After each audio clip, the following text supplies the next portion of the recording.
Epic Games just dropped the biggest announcement for Fortnite competitive in the next season. So let's talk about why there's no FNCS, the new tournament that is replacing the FNCS, and everything that you need to know about Season 4 and the competitive meta. Epic Games have just dropped a massive announcement about the new season, and they have in store for the new competitive meta for Chapter 3 Season 4. Now, it's talking mainly about the reasons why they don't have a new FNCS and what is basically replacing it.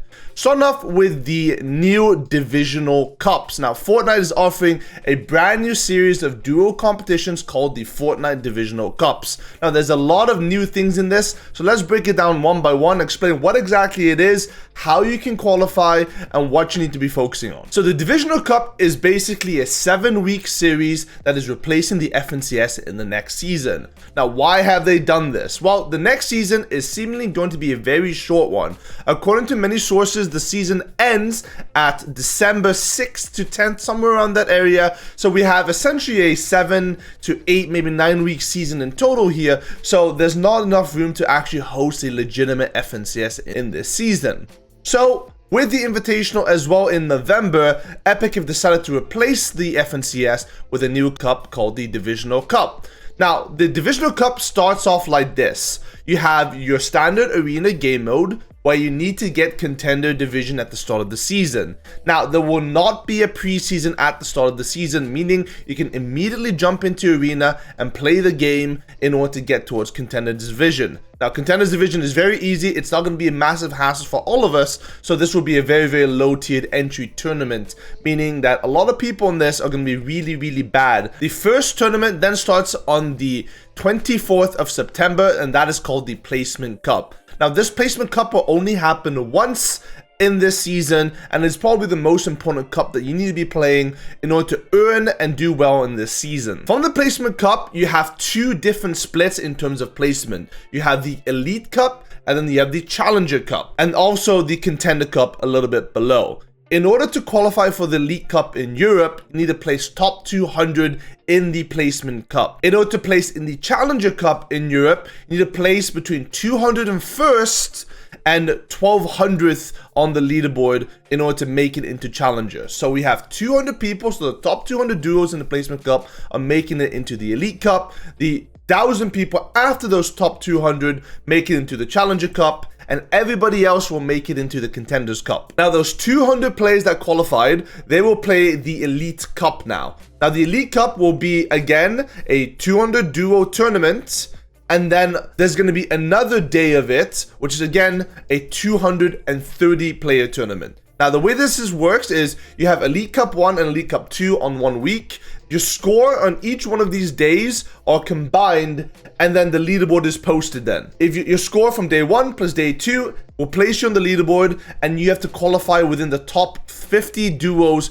in order to make it to the weekly finals. So see this as sort of a weekly cash cup, but over 3 days and multiple days where points are counting. Now, you might be asking, where is those 230 people coming from that I mentioned for the second day of the Elite Cup per week? Now, for the Challenger Cup, you have those 1,000 duos we mentioned before, and top 30 then make it to the second day of the Elite Cup. So day 1 of the Elite Cup, which is the Wednesday that you can see on the screen here, will be 200 duos. Friday will be 230 duos because you added 30 from the Challenger Cup of day 1, which is that Wednesday. On that Friday, there will be another Challenger Cup, and that is that day 2 of the Elite Cup. And in that day, another 30 people will be moved up to the Elite Division, but they will have to play next Wednesday because this is the end of the second day of the Elite Cup at that point. So what does that exactly mean? Well, so you have to think of this as sort of like a ranked game mode.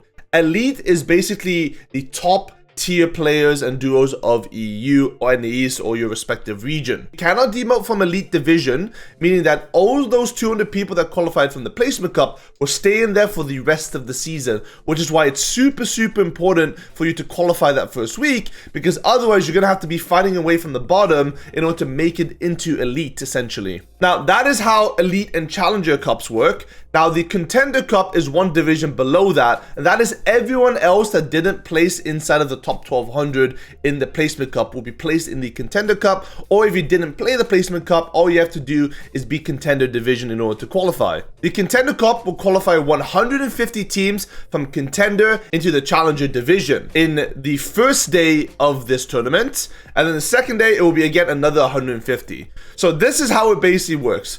Contender moves up to Challenger, and Challenger moves up to Elite. So 150 from Contender, go up to Challenger, 30 from Challenger, move up to Elite, and they can play then the next day. So if we take a look at week number 2 then, so the Elite Cup, so there's only one placement tournament, remember. So then on week number 2, on the Wednesday, the Elite Cup will have 260 duos, because there comes 30 from day 1 of the Challenge Cup, 30 from day 2 of the Challenger Cup, which is 60, plus the 200 from the initial Placement Cup. So 260 duos will play the Wednesday of the Elite Cup. The Challenger Cup then has lost 60 duos, so has 940 duos, but they've gained 300 from the 2 Contender Cups that were below them. So then there'll be 1,240 duos playing day 1 of the Challenger Cup, and then the Contender Cup will have everyone else that isn't inside of those both tiers. And those guys will play day number 1 of week number 2, and then there's day number 2 of week 2, which is that Friday. So again, we have the same amount of people from the Elite Cup, plus 30 again from the Challenger Cup that have advanced towards Elite, and they will play day number 2.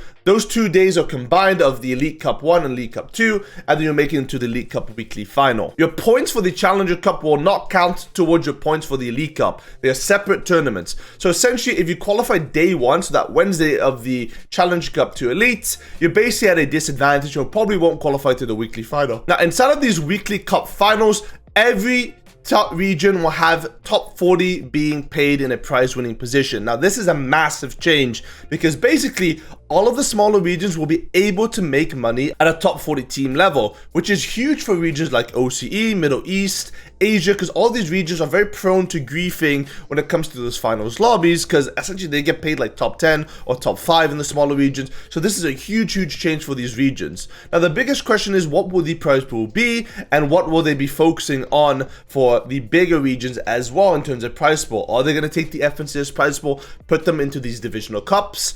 Maybe, hopefully, or will these be smaller tournaments as a sort of filler season? Now, keep in mind, you can play multiple regions in this tournament. However, the Placement Cup itself is region locked. So do not play the Placement Cup on multiple regions.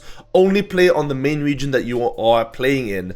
But you can play the Contender Cups on other regions and hopefully make it towards Elite, so you can play multiple regions per week and make money possibly. And it'll probably be worth doing, because if every single region gets paid top 40, as long as you make the finals, you're probably guaranteed to make money in that region as well. So we're going to see a lot of pro players farming money and PR in these other regions as well. Now, in terms of the other regions, for Oceania, Asia, Middle East, Brazil, and NA West, 10 teams from the Challenger will move up to Elite. So instead of the 30 that we mentioned for EU, it'll be 10 moving up. And for the Contender to Challenger, it'll be 50. For NA East, it's 20 teams moving from Challenger all the way to Elite, and then 100 teams from Contender to Challenger, that middling position. So EU really has a bunch of people moving up, NA East a little bit less, and obviously the smaller regions even less because of the amount of people that play that region overall. And that's pretty much it about the Divisional Cup. So let's talk about the other tournaments that are mentioned in this season. We have the Late Game Arena playlist coming back. So Late Game is staying for the next season, and they're planning to run a lot of Late Game Arena Cups, Quick Cups, and Cash Cups towards the end date of Chapter 3 Season 4. So we won't have them at the start of the season. Furthermore, we have Zero Build tournaments being added with 2 Zero Build Quick Cups per week on the Wednesday and the Fridays, and they'll also offer weekly Zero Build Cash Cups every single Saturday with cash prizes. Meaning that if you make the Elite Cup weekly finals, then you probably won't be able to play the squad Zero Build Cups, which is pretty unfortunate, but it is what it is, and you know, it is fine because you want other people to have some sort of competition while people are playing the Elite Weekly Cup finals. Furthermore, there is console competition being added, with there being a console Champions Cup with 250,000 prize pool, and in partnership with PlayStation, they have monthly Fortnite PlayStation Cups in September, October, and November. So already at the start of the season, we're gonna have PlayStation Cups as well. Furthermore, there are creator-made island competitions, so it looks like they're expanding towards creative and a bunch of different cool stuff within that as we move closer towards Creative 2.0 apparently. There's going to be tournaments possibly for creative game modes, so maybe we'll see realistic tournaments like we've had in previous times,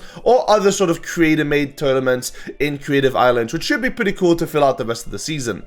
And that is pretty much it for the Epic Games update. Massive changes, no FNCS, but a really cool tournament to basically replace it. And honestly, I think it's a really good change. We don't want to have a rushed FNCS yet again. We want to have something a little bit different, and this is what Epic is going to be offering us for something that is different in this situation. The only thing that I am a little bit sad about is the lack of a true competitive format for this sort of game mode. This would have been a very great opportunity to add some sort of relegation system. So for example, if you're in the elite division and you place bottom 50 of your region, then you should be demoted back down to challenger. That incentivizes you to try super hard in every single game, and essentially you're getting yourself a pseudo ranked system, which would be pretty massive for Fortnite overall. But this is a very good step in the right direction because this does feel like a ranked system. This is something we've been asking for a very long time.